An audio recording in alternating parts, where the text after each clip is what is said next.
Friends, very good morning to all of you. आप सब लोग कैसे हैं? आई होप आप लोग बहुत ही अच्छे होंगे। और आज मैं आप लोगों के लिए फिर से स्पॉटिंग एरर्स का नेक्स्ट वीडियो लेकर के आया हूं, जिसमें आप लोगों को पढ़ करके बहुत ही मजा आने वाला है, क्योंकि आप लोग सारे क्वेश्चंस को एकदम इजीली सॉल्व करने वाले हैं और इसमें जितने भी एरर्स मिलेंगे वो हम बिल्कुल अच्छी तरह से समझेंगे। ओके फ्रेंड्स, तो हम लोग फर्स्ट क्वेश्चन को देखते हैं। फर्स्ट क्वेश्चन में हम लोग एरर को फाइंड आउट करेंगे, कहां पर एरर है। फर्स्ट पोर्शन में हम देखेंगे, फिर सेकेंड पोर्शन में, थर्ड पोर्शन में, और इस तरह से अगर आंसर नहीं मिलता है तो हम ऑप्शन नंबर डी को आंसर टिक आउट करेंगे, मतलब कि नो एरर ही हमारा आंसर हो जाएगा। दैट मीन्स आपका तीनों पार्ट में कहीं भी नहीं मिला तो फोर्थ पार्ट डी आपका आंसर हो जाता है। तो फर्स्ट सेंटेंस को देखिए, the main purpose of the visit is to develop a close relationship among the two countries। देखेंगे यहाँ पर अगर आप लोग आंसर ढूंढ लिए होंगे तो आप आंसर टिक करके आप अपने कॉपी में लिख करके रखेंगे और मैच करेंगे कि आपके सेंटेंस आपके जो आंसर है वो करेक्ट हो रहे हैं या नहीं हो रहे हैं। तो यहाँ पर गलती आपका पार्ट सी में, थर्ड पार्ट में है। यहाँ पर अमोंग के स्थान पर बिटवीन का प्रयोग किया जाएगा। यहाँ पर मिस्टेक जो मिला वो अमोंग है, क्योंकि अगर हम दो कंट्री की बात कर रहे हैं, यहाँ पर अगर दो ऑब्जेक्ट के बीच की बात कही जाती है तो वहां पर अमोंग का प्रयोग नहीं करते हैं, बल्कि बिटवीन का प्रयोग करते हैं। अमोंग का प्रयोग हम 3 या 3 से ज्यादा ऑब्जेक्ट्स के लिए करते हैं। तो यहाँ पर हमारा आंसर नंबर जो हमारा होगा सी में मिस्टेक है, सी में एरर है, तो आंसर आपका सी होगा। नेक्स्ट हम क्वेश्चन को देख लेते हैं। I left no stone unturned to achieve for my object, no error.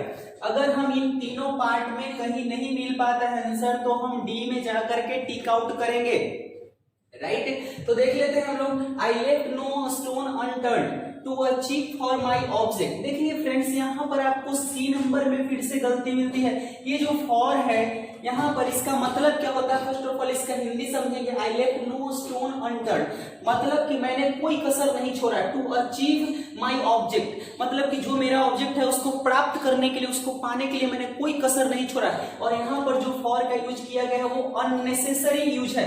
यहाँ पर फॉर को यूज करने की आवश्यकता है ही नहीं, वो अननेसेसरीली यूज किया गया है। तो फॉर यहाँ पर बिल्कुल होगा ही नहीं, ये फॉर फालतू में लगा दिया गया सेंटेंस में, तो यहाँ पर हमारा ये एरर बन जाता है और ये सी नंबर हो जाएगा आंसर हमारा। फिर से थर्ड नंबर की बात करते हैं। He is jealous of my success and wants to destroy me, no error. यहाँ पर आप देख लेते हैं जेलस, यहाँ पर आंसर ए मिलता है, क्योंकि जेलस के साथ कभी फॉर का प्रयोग नहीं होता है। फ्रेंड्स याद रखेंगे, बहुत ही इंपॉर्टेंट। आप बोलते भी हैं he is jealous of me, I am jealous of you, इस तरह के जब सेंटेंसेस बोलते हैं तो वहां पर हम लोग जेलस जो बोलते हैं इसके बाद ऑफ का प्रयोग किया जाता है, न कि फॉर का। तो आपका यहाँ पर फर्स्ट में एरर मिल जाता है और आंसर आपका ए नंबर बन जाता है, राइट। अब हम लोग नेक्स्ट को देख लेते हैं, 4 नंबर का देखते हैं। One should keep his word, यहाँ पर भी बहुत ही छोटा मिस्टेक किया गया है। देखेंगे वन के साथ वंस का प्रयोग होना चाहिए, हिज का। One should keep one's word होता है ना, कि अगर यहाँ he should keep his word हो सकता था, यहाँ his तब लगता है जब यहाँ he होता। अगर यहाँ पर one है तो one के साथ once का प्रयोग होना चाहिए, once word होना चाहिए। मतलब लोगों को अपने जो बातें बोलते हैं या तो अपने वादे का पक्का होना चाहिए, जो बोलते हैं उस बात पर खड़े उतरना चाहिए। तो यहाँ पर one should keep once word होना चाहिए। तो ए बी सी, आपका सी में एरर है फ्रेंड, तो हमारा आंसर फिर से क्या हो जाता है? सी हो जाता है। नेक्स्ट 5 नंबर को देख लेते हैं। If you turn the corner, you will find a house built of stone। देखेंगे यहाँ पर आप गलती ढूंढिए और गलती ढूंढ करके आप अपना मैच कीजिए कि आपने कहां पर गलती किया है, आपका जो आंसर आ रहा है वो मेरे से मैच कर रहा है कि नहीं। तो if you turn the corner, you will find a house built of stone, यहाँ पर गलती आपको मिल रहा है फ्रेंड्स। इसमें देखेंगे 1 सेकेंड, ये जो यहाँ से कट है ये पार्ट आपका 4 नहीं बन रहा था, तो ए बी सी। और गलती आपका इसमें मिलता है फाउंड, क्योंकि ये जो विल है ये मॉडल है और मॉडल के बाद कभी भी वर्ब का दूसरा या तीसरा फॉर्म नहीं यूज कर सकते हैं। आपको मॉडल के बाद अर्थात will, shall, can, could, should, would, ये सब जो वर्ड है ये मॉडल्स कहलाते हैं और मॉडल्स के बाद आप वर्ब 1 का ही प्रयोग करते हैं, वर्ब 2, वर्ब 3 का प्रयोग करना गलत होता है। तो विल के बाद हमारा यहाँ फाउंड नहीं बल्कि फाइंड होना चाहिए, फाइंड होना चाहिए। तो यहाँ पर बी में आपका एरर मिलता है, तो ऑप्शन नंबर बी आंसर होगा। नेक्स्ट आपका 6 नंबर देख लेते हैं। His appearance bears a striking resemblance to your cousin, no error। यहाँ पर हम लोग देख लेते हैं कि उसका जो अपीयरेंस है bears a striking resemblance to your cousin, इसका मतलब है कि उसका जो अपीयरेंस है उसके मतलब कि तुम्हारे कजन से मैच करता है, रिसेंबल करता है। रिसेंबल करना का मतलब मिलना होता है, राइट। तो यहाँ पर हमारा किसी तरह का कोई गलती नहीं है, हम गलती को देख लेते हैं एक बार और। हिज अपीयरेंस बेयर्स, यहाँ सिंगुलर सब्जेक्ट है तो सिंगुलर वर्ब भी है, या स्ट्राइकिंग रिसेंबलेंस टू योर कजन, इसमें किसी तरह का एरर नहीं है फ्रेंड्स। तो हमारा जो आंसर होने वाला है वो डी होगा, नो एरर। इसमें कोई एरर मिलता ही नहीं है, किसी भी तीनों पार्ट में से किसी में नहीं मिलता है। हम नेक्स्ट सेंटेंस को देख लेते हैं, नेक्स्ट क्वेश्चन को देख लेते हैं। Too great a variety of studies distract the mind, देखेंगे तो यहाँ पर बोलता है कि too great a variety of studies distract the mind. देखिए डिस्ट्रैक्ट का मतलब होता है भटकाना होता है, डिस्ट्रैक्ट का मतलब इधर उधर घुमाना होता है, भंग करना होता है ध्यान को। तो यहाँ पर आपका डिस्ट्रैक्टेड होगा, क्योंकि ये पोर्शन, ये जो सेंटेंस है ये पास्ट में बता रहा है। बोलता है कि too great a variety of studies, मतलब बहुत ही वैरायटीज है जो स्टडीज का, वो क्या करता है माइंड को डिस्ट्रैक्ट कर दिया, नहीं कि करता नहीं है बल्कि कर दिया। अगर करता है तो यहाँ पर एस लगा हुआ होता है, तो यहाँ पर डिस्ट्रैक्टेड पास्ट फॉर्म का यूज होना चाहिए, तो डिस्ट्रैक्ट नहीं बल्कि डिस्ट्रैक्टेड का प्रयोग होगा। और नेक्स्ट क्वेश्चन हम लोग देख लेते हैं। The sewer cyclonic storm has left behind a trial of misery है।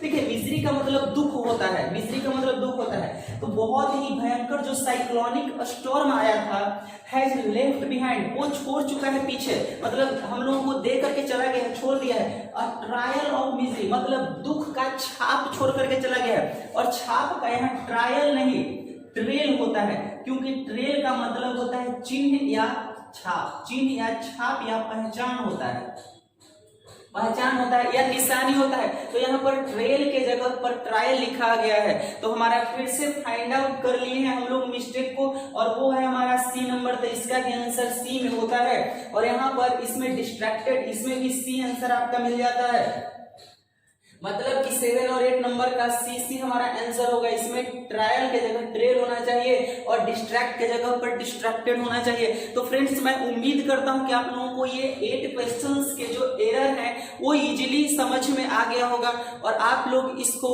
आराम से बना सकते हैं। अब अगर आगे इसी तरह से वीडियो आप देखते रहते हैं तो आपका जो स्पॉटिंग एरर्स के जो क्वेश्चंस हैं बहुत ही इजीली सॉल्व होने लगेंगे और आप अपना स्कोर बढ़ा सकते हैं इस तरह से कंटिन्यूअसली करके। और मैं आप लोगों को ग्रामर का जो पार्ट्स ऑफ स्पीच है वो वीडियो लाने वाला हूं फ्रेंड्स, जिसमें से पार्ट्स ऑफ स्पीच में noun, pronoun, adjective, adverb, preposition, conjunction, interjection, ये सारे पार्ट्स को हम लोग पढ़ने वाले हैं। और भी ग्रामर के जो भी टॉपिक है, अब ग्रामेटिकल जितने भी टॉपिक है वो सारे आपका एकदम शेड्यूल वाइज कंटिन्यूअसली आने वाला है। तो हम लोग अगले वीडियो में फिर से मिलते हैं और इस टॉपिक को भी कंटिन्यू रखेंगे। देखिए फ्रेंड्स, देखेंगे आप लोग कि मैं सारे टॉपिक्स को लेकर के चल रहा हूँ, इसलिए आप लोगों का, क्योंकि अगर कम टाइम भी किसी के पास है, अगर महीने 2 महीने भी टाइम है किसी एग्जाम्स के लिए, तो आप पूरा वीडियो को देख करके, पूरे पार्ट्स को देख करके सारे टॉपिक से आप थोड़ा थोड़ा कर सकते हैं, जिसमें आपका स्कोरिंग कम टाइम में ही ज्यादा आ सकता है। अगर हम सिर्फ एक टॉपिक को पढ़ करके अगर 2 महीने बर्बाद कर देते हैं तो इससे हमारा सिर्फ एक टॉपिक ही खत्म होगा और उसमें से हम क्वेश्चंस में स्कोर नहीं कर पाएंगे, एग्जाम में स्कोर नहीं कर पाएंगे। इसलिए सारे टॉपिक को मैं लेकर के चल रहा हूं और पूरा वीडियोस को आप देखिए और नोट्स बनाइए ताकि आपका स्कोरिंग बढ़ सके। तो हम लोग फिर से मिलते हैं अगले वीडियो में फ्रेंड्स, तब तक के लिए आप खुद का ख्याल रखेंगे। Bye bye, thank you so much.